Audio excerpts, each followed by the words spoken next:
হুম। মা, মাসি কল করেছে। হ্যাঁ মাসি, কি করছো? দাঁড়াও মাকে দি। মা, আসছি। ও মা। কেন রে, একটু মাসির সাথে কথা বলতে পারিস না? সারাক্ষণ শুধু মা মা মা। দে ফোনটা। হ্যাঁ রে বল। আর বলিস না, এই রান্না করছিলাম, ভাত চাপিয়েছি, একটু পনির করব, আর সবজিগুলো কাটছি, একটু ফুলকপির ঝোল করব। আর এ পনির খাবে তো ও পনির খাবে না, এ মাংস খাবে তো মাংস খাবে না। আমার হয়েছে যত জ্বালা। এ ভগবান, মা যে আর কতক্ষণ ফোনে কথা বলবে? দশরথের মেয়ের বিয়েতে কী দিবি রে? আমি ভাবছি একটা শাড়ি দিয়ে দিই। আর পারবো না রে এত খরচা পোয়াতে। আর শোন না, জানিস তো আজকে কাজের মাসি আসেনি। সারা দিন কাজ করতে করতে কোমরে বাত ধরে গেল, আর এই মেয়েটা সারা দিন ফোন ঘাটে। ভগবান, আমি তো পড়াশোনা করছিলাম।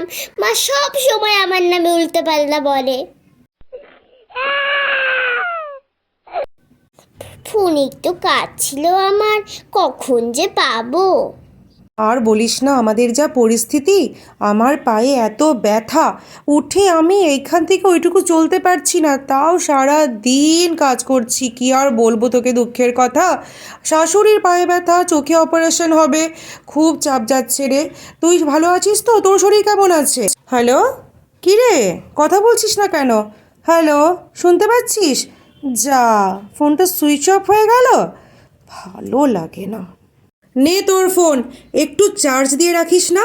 যাও বা চার্জ থাকে, সারাক্ষণ ফোনে কাজ করে ফোনে কথা বলে সব চার্জ শেষ করে রাখিস।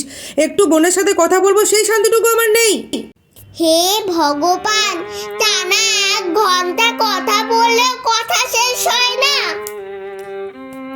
কি যে করি? বন্ধুরা, কমেন্ট বক্সে জানাও তোমাদের সঙ্গে কি এরকম হয়? মাসির ফোন আসলে কি তোমাদের মারাও এরকম বক বক করতে থাকে?